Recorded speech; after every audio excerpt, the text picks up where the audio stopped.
Good morning. Thank you for coming. Nice to see such a nice turnout this morning interested in City Commission election. This is sponsored by the Huron Chamber Government Affairs Committee, of which I serve as the chairman of that committee. This will be for our city election coming up in a couple of weeks here. We're happy to have with us both of the candidates this morning, Brian Smith on my left and Connor Langbein on my right. I would ask you to check your cell phones and put them on silent or turn them off so that we don't disturb the meeting this morning. I want to recognize the media, Huron Plainsman, Performance Radio, Tiger Network, and also indicate to you that you can watch this later on YouTube at the Huron, South Dakota site on YouTube. This will be broadcast there in case you or tell some of your friends who want to look at it. We will take 3 minutes for opening comments from each of the two candidates. Just a couple of things about the ground rules that we shared with them. The purpose of this is for you to get to know the candidate. We do not intend this as a debate between the two candidates. We're interested in their views, but we're not going to do rebuttal and that kind of thing back and forth. That's not our intention here. After they make their opening comments, we will take questions from the audience. If you would like to ask a question, we ask you to come to the podium.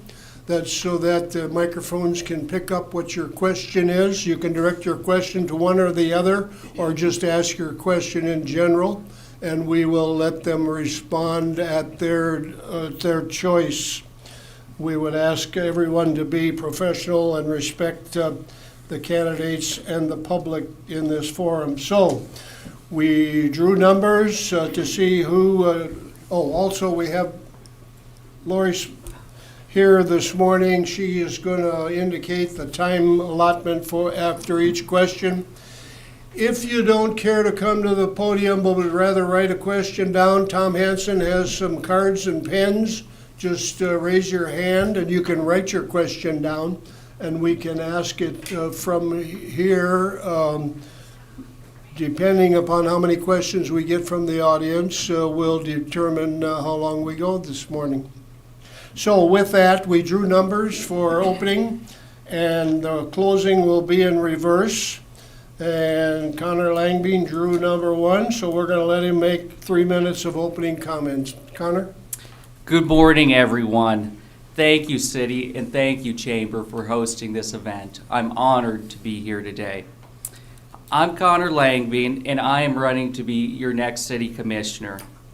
I'm a 4th-generation farmer with deep roots in Huron as a local business owner and building owner.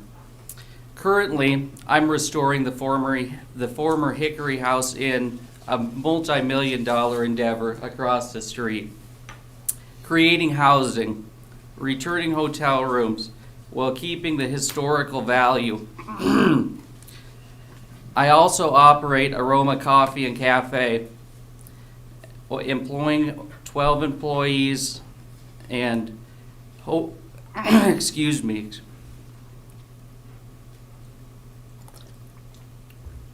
By the end of our project, we'll have a combined 30 full and part-time jobs. This will be a great addition to downtown. There is a huge housing shortage crisis in Huron, and we need to fix that for the long run, beginning with downtown Huron revitalization. The 2024 Dakota Avenue project will be great for our businesses, local economy, and we will not cut any corners with the project by making it the best it can be to ensure the success of this, that it will make a real and lasting impact for the next generation. We have been recognized as the best school district in South Dakota, and we want to ensure that those students, the next generation, will have access to new further education programs and new job opportunities to assure the next generation of Huron will stay here. That's why I'm running for City Commissioner. You will always have a voice if I'm elected, and I would be honored to serve the community. Thank you. Thank you, Connor, and now we'll hear from Brian Smith. Brian? Thank you, Mike. I'm Brian Smith. I'm running for my third term as your city commissioner. I started the city commission in 2014, and a little bit about me. Is there sound coming through? Okay. Thank you. A little bit about me. I've been a lifelong resident of Huron. I did depart to Woonsocket early in my life. That's where I grew up after vocational school, and that's where I met my wife, Teresa. Teresa is a middle school music teacher and also our church organist out at First United Methodist Church. We have 3 children, grown children. Our oldest daughter, Emma, is married to John. They live in Sioux Falls. And Hannah, our daughter, our middle child, if you would, she is engaged to be married this year. So some of you expecting fathers, you are parents of the bride, so to speak. You can understand there's a little bit of anxiety going with that. But and then our son Will Smith. He is not the famous Will Smith, but William is going to school up at Lake Area Vocational School, studying to be a pilot. And then we have 2 dogs at home, Bogey and Chip, and they keep us running. Why I'm running for re-election for the city of Huron. As I mentioned, I'm a lifelong resident of Huron, and I've grown up here. It's my background, where I've lived, where I've invested my life to, and staying committed to the city of Huron. Some of the things that I've learned being on the commission is it can be challenging at times to be on the commission, but overall it's a very good position to have, and it requires leadership skills, it requires experience skills to serve the public and listen to the people of the community to try to guide and steer and protect the community as best as we can. One of the most challenging times on my tenure has been through COVID.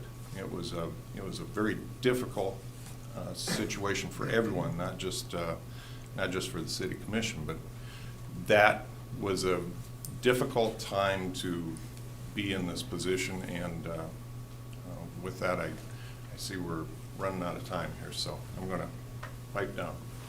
Thank you, Brian. So we are ready for a question from the audience. Who would like to ask the first question? Don't be shy. Otherwise, we'll have a pretty short forum here. Yes, please come to the podium, identify yourself, and then you can either direct your question or just ask it in general. Thank you, Mike.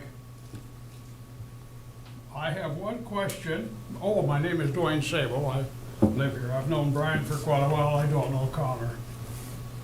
I have one question, and I'd like to ask it of each one. Maybe I'll start with you, Brian, because I guess I've known you for 25 years or so. And I've got it written down because I wanted to make sure I'd say it the way I thought I should. Can you explain what part Jesus and the Bible play in your decision-making process as our commissioner? Thank you, and Brian, I guess he has directed that to you first, so go ahead. Well, Dwayne, personally, I'm a Christian.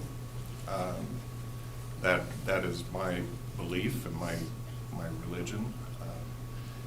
As far as how that plays into city politics, it's kind of a difficult question to answer because everyone has different beliefs in their religion.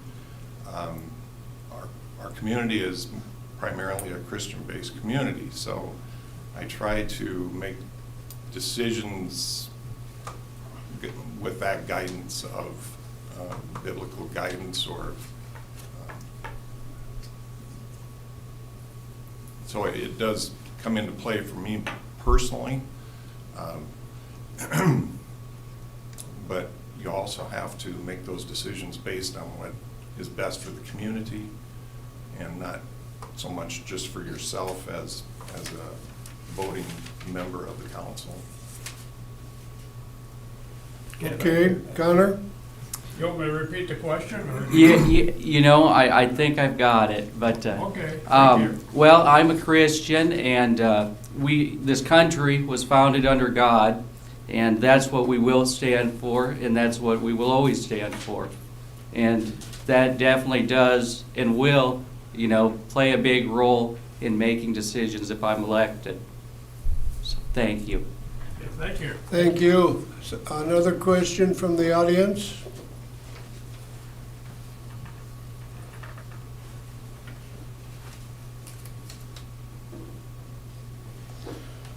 Okay, I have one here, and we will let you two respond at your choice.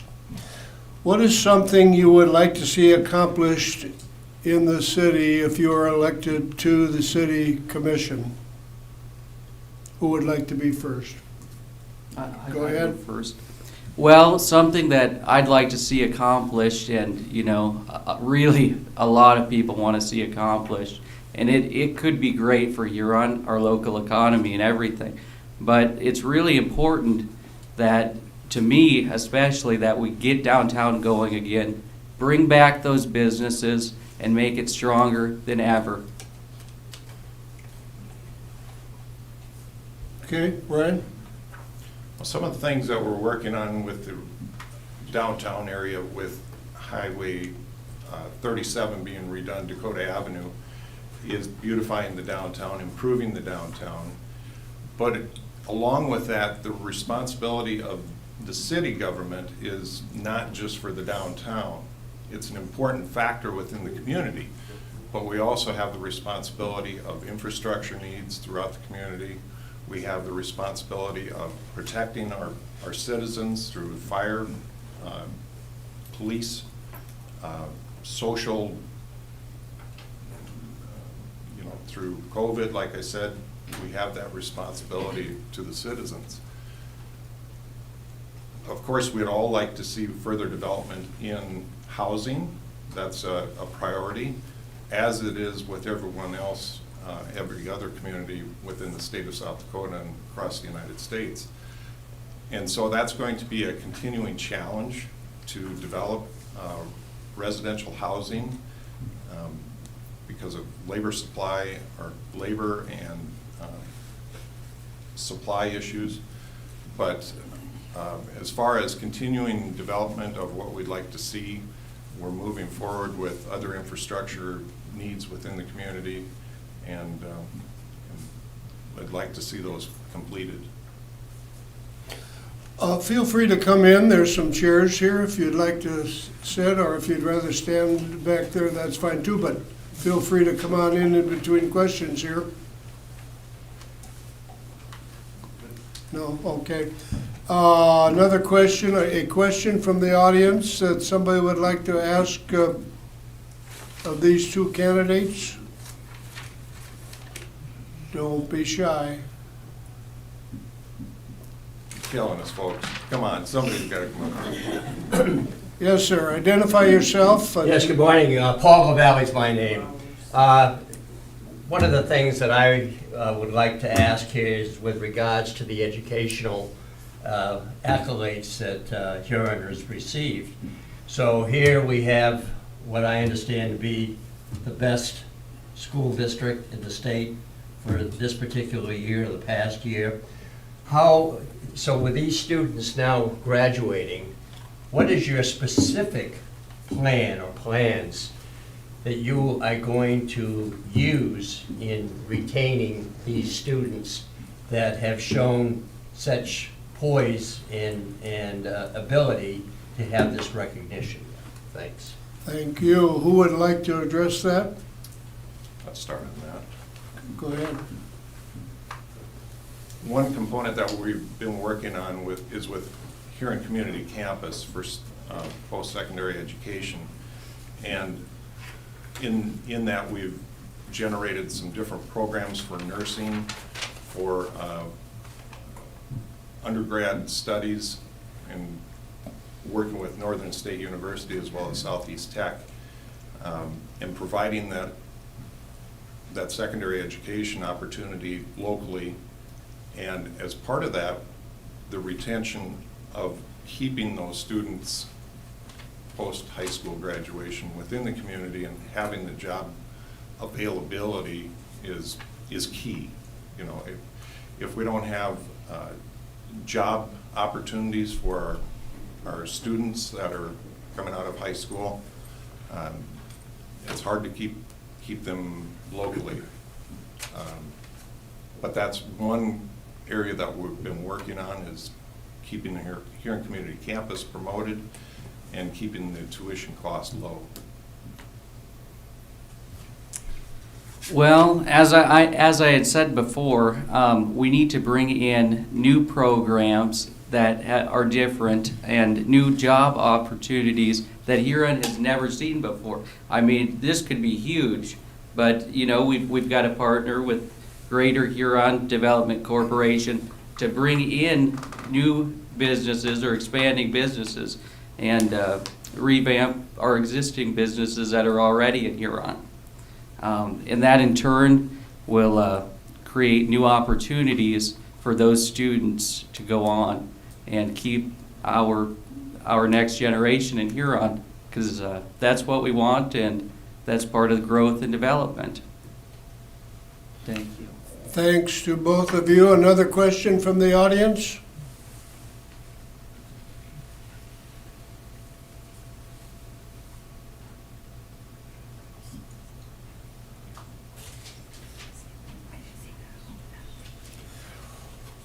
Okay. Mr. Chairman, let me- yes, if I may, without going back up to the podium, since I've already introduced myself. Come to the podium because the microphone picks it up much better, sir. Okay. Here again, I am very interested in terms of what specific programs and how are you going to increase the housing shortage and eliminate the housing shortage here in Huron. It's one thing, you know, to talk about, and I see, you know, certainly south of town here, there's been in the past and currently, there's been some good results. But as I understand it, is still with these projects that are planned now, you're still going to be deficient in terms of the needs of the community, not only currently, but in the future. So I'd like to know specifically what each of you would be doing on the city council to push this forward, to make this a reality. Thank you. Thank you, sir. Who would like to approach that first? Well, thank you. I believe that, you know, this has been an ongoing issue, and really the solution to this is just to create housing and create incentives for developers to go and build like the Southtown Edition and that type of a thing. Because that is a really good thing for Huron. But as you said, we still will be deficient after that last project's completed out there. So the solution to this is we just need to create more housing and have, you know, a certain amount of overage, you know, for those people filtering into Huron, moving to Huron. I believe, in fact, that the turkey plant's going to bring like 200 to 300 jobs into town, so those people need homes and housing. Brian?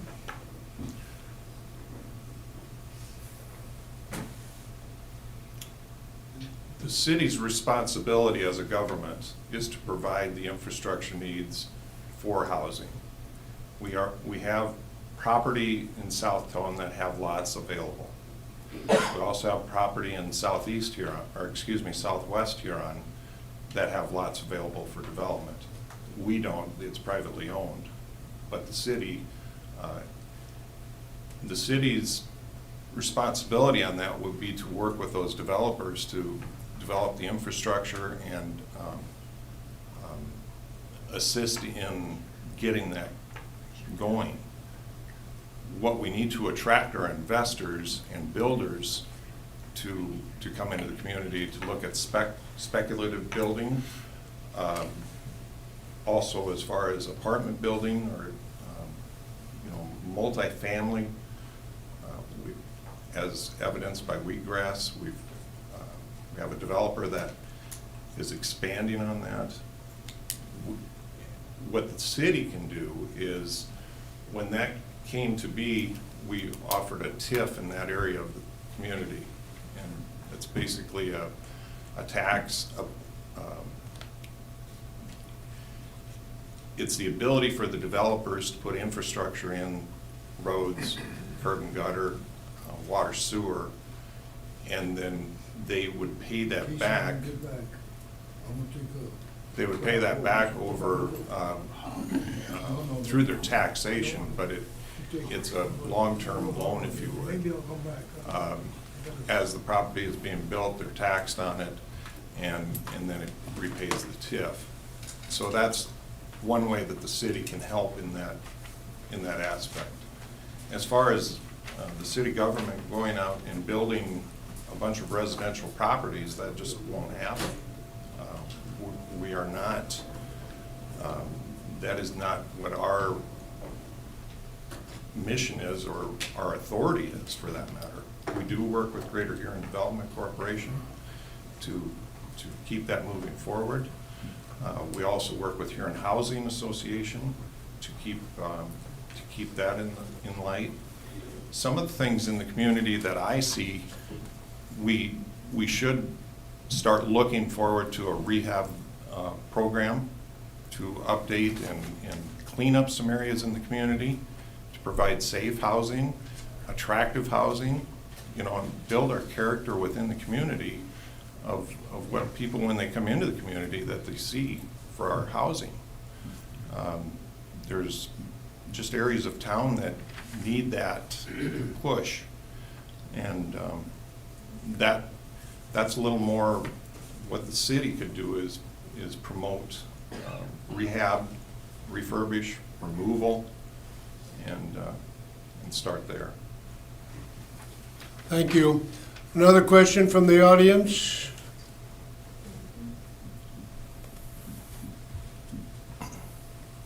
Alan Greenfield. I recognize that around the community we need welders, electricians, plumbers, that type of thing. And you talk about education. What's the chances of getting a vocational school in town? Who would like to take that? I can respond to that. Thanks, Alan. Those programs have been looked at through Huron Community Campus. It would have to be in conjunction with our current schools and what their responsibility would be in that development. The high school does have a vocational wing to it that does offer some of those trade programs. Beyond that, Huron Community Campus would be an opportunity that would be looked at in conjunction with the trade schools that we have affiliations with to offer some of those programs. Connor? Well, that is something I would love to see in Huron. In a great first step in that is partnering with the Huron High School, the CTE program, a great program. These students are learning real trades, and they're taking that into the community. I've seen it. I've got a lot of friends that right after they graduated high school, that's what they went into. And, they didn't go to school or anything. They just knew how to do it. And that's really important too, with the economic growth that Huron is starting to see at an even higher and increasing level, so. Thank you. Do we have another question from the audience?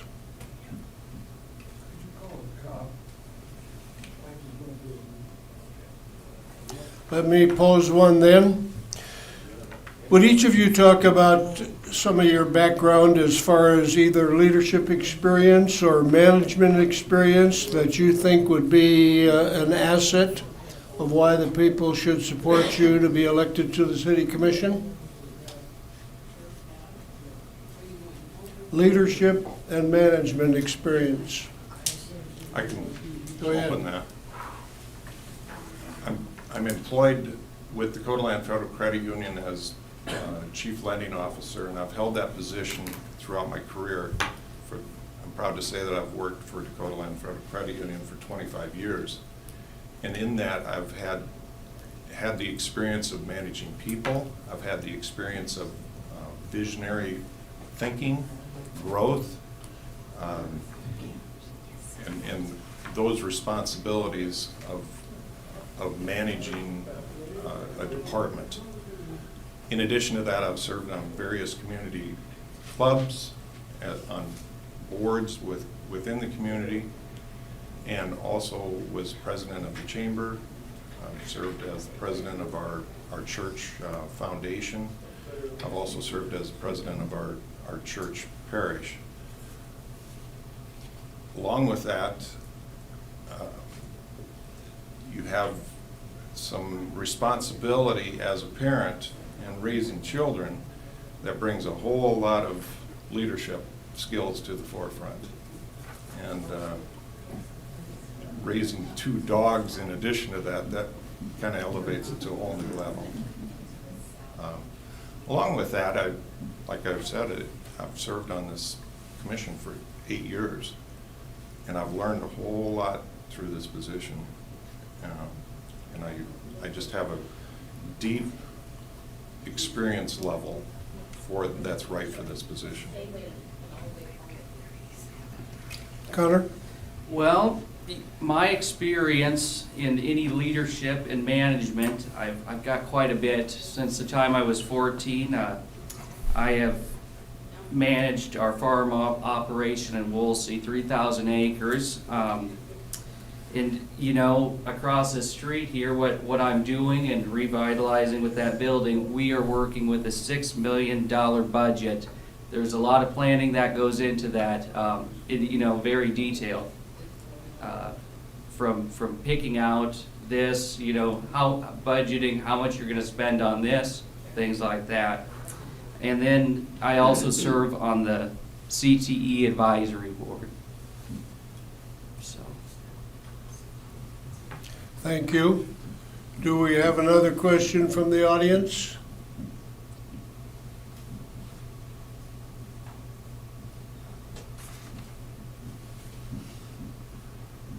I'll pose one more here. What would you think about term limits for the city commission positions?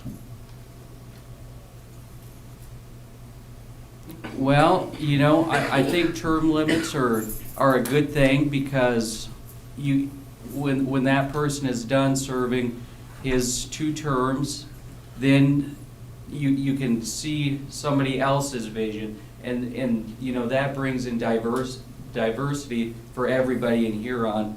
And I believe you can only do so much on a commission for a certain amount of time, but there comes a time when you need to look to the future and think about the next generation. So, thank you. Brian?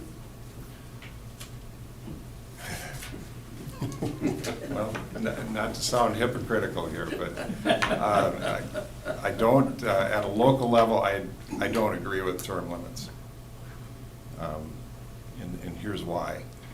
If the people that are at the table, or whether it be at the commission level, the county commission level, even for that matter, I know we have state term limits, but on a local level, school board, et cetera, if the people that are up here are not doing what the community as a whole want to see, then they need to represent that in their vote. And if there's a new vision or new promises that are being made of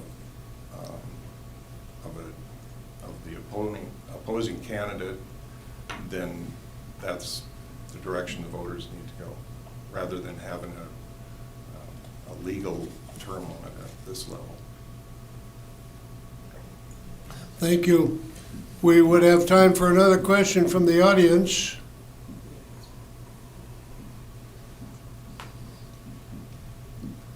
Here we go.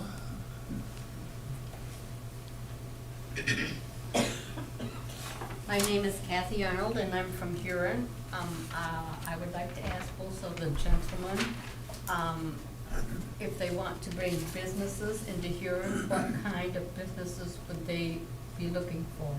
Thank you. Thank you. Who would like to respond to that first? Well, thank you, Kathy, for the question.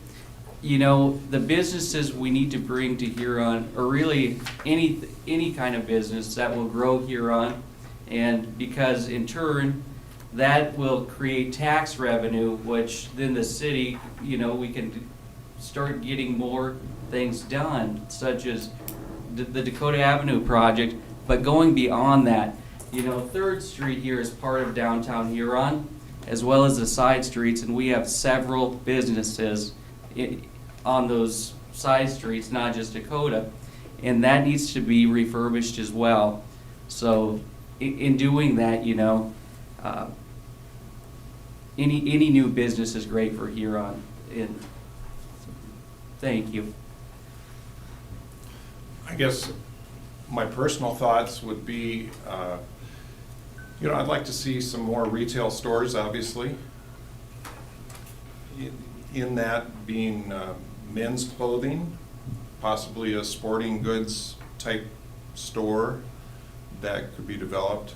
But beyond that, if you go beyond just retail businesses, there's always an outward cry for more restaurants, more hotels, those types of businesses.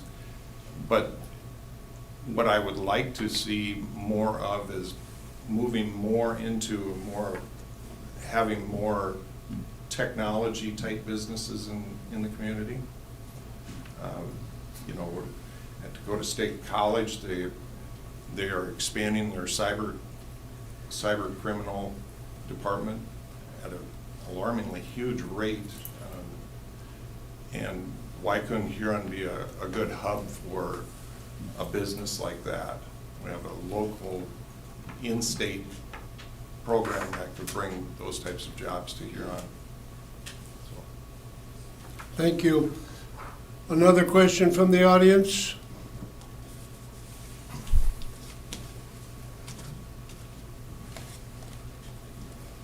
Alan Greenfield, I can't speak from personal experience, but I wonder about this marijuana stuff, if it'll bring more legal work for the city, and if you're planning ahead for that. We can't hear back here. We can't hear what the question. Who would like to, you want to summarize the question, Brian? They're having difficulty hearing back there, Mike. I don't know if it's because they're not in the room or. Yeah, they can't hear the question, or was there a comment, I'm sure? Yeah, we can't hear the question. The mic isn't picking, You're able to hear us fine. yep, but that mic isn't picking up Okay. their question. Okay. Summarize the question, Brian, Sure. and then respond to it. Sure. The question, to summarize it, is with what challenges are coming to the city in regard to marijuana legalization, and what are the challenges within that business? Does that summarize it? So the state voters voted to allow marijuana, legalize it. And I'm not going to go back through the whole history of how that came to be, but what came out of it was the ability to legally distribute medical marijuana. And as a city, we had to start establishing ordinances of those dispensaries, producers, et cetera, within the city of how we would regulate that dispensary, to which we have ordinances in place. Recently, within the last month, you've seen 3 applicants approach the council to get approval on their conditional use permits. And the reason that they have to come before the council for that is that's what's written in the ordinance. Before they apply to the state, they have to have a conditional use permit to allow that within the city. So that's step one. The dispensary side of it is pretty prescribed, no pun intended. What's going to be a challenge is if recreational marijuana is approved, and that will be difficult to maneuver through. Going to have to make some choices. That's how it has to play. But it's going to be a challenge, Alan. I don't disagree with that, as evidenced by this year's legislative laws that were passed. Connor? Well, it's going to be a challenge, but we have to uphold what the voters of Huron wanted. And they wanted marijuana, they voted for it. And the city will have to see those challenges through, no matter what, of course. But the regulation side of it, the growing and then the dispensaries, you know, they're a state deal. I mean, they have to be, you have to have live audits, all your cameras have to go to the state. So I don't think on that end, that's gonna present a challenge to the city. I think that's more of a state thing. But, you know, the best outcome out of this will be the tax revenue that we get from it. I believe it's 15%. And so that will be great for the city to bring in some income. Thank you. Thank you. Do we have one last question? Come on to the podium. Suzanne Hofer. So where's the money gonna go to that they're gonna make? The tax money, like for marijuana? I hope it goes to schools, because the schools in here are needed really bad. I used to have a special needs son, and I would ask so many times to just get a toilet, a special toilet, and they didn't do it. That's like a $300 problem that could be solved so easy, like a fundraiser or something to make something easier for our special need kids in here. Because they don't have nothing. All they have is a little room where they put 23 people, special need kids in there, and that's not right. Some of that money should go to build a school just for special need kids in this town, because there's so many special need kids in this town. And only moms realize that. And I think that's where the money should go in here. Thank you. Thank you.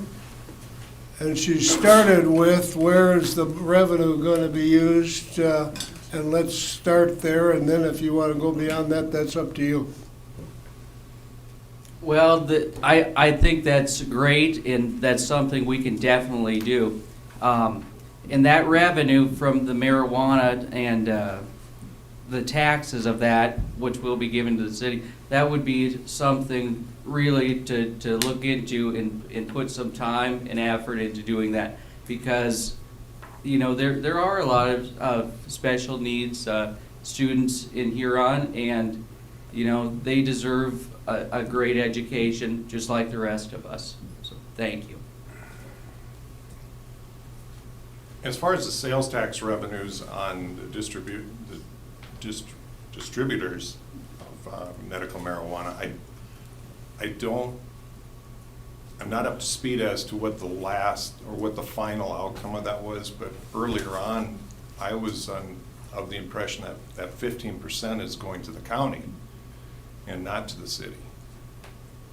So unless I'm wrong in that, it would be directed to the county, at which the county would then have their ability to use those funds. In regard to your concerns with special needs, whether it be school-age individuals or adults for that matter, I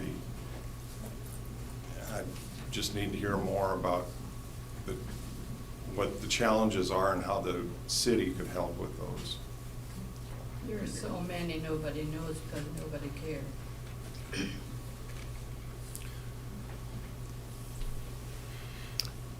Okay, I think we're going to close here and have closing statements by our two candidates, and we're going to begin with Mr. Brian Smith. Brian? Thank you. You mentioned in your comment that no one cares, and I contradict that. Again, living in the city of Huron, we pull together as a community. We always have, we always do. When the chips are down, we come together as a community. We're a family.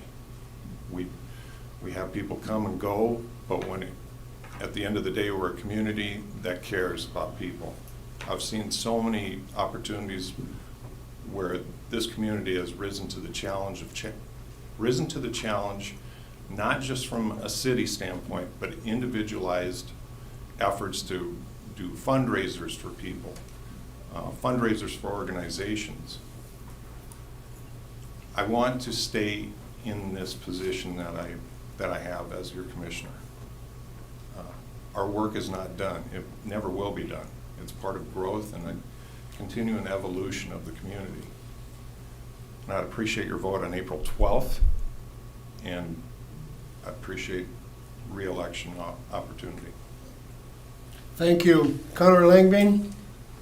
Again, thank you, City, and thank you, Chamber, for hosting this event. I would also like to thank all of my supporters. Together, we have created this great movement to revitalize downtown, improve housing, infrastructure, and education, because at the end of the day, that's the American dream, and that's what our movement's all about. A brand new day for Huron's future and our next generation. On April 12th, we will be given the chance to use our right to vote. And I would appreciate your support of our movement together on April 12th. I vow to be your voice in local government, and I would be humbled and honored to be your next city commissioner. Thank you. Thank you. Let's give both of the candidates a round of applause.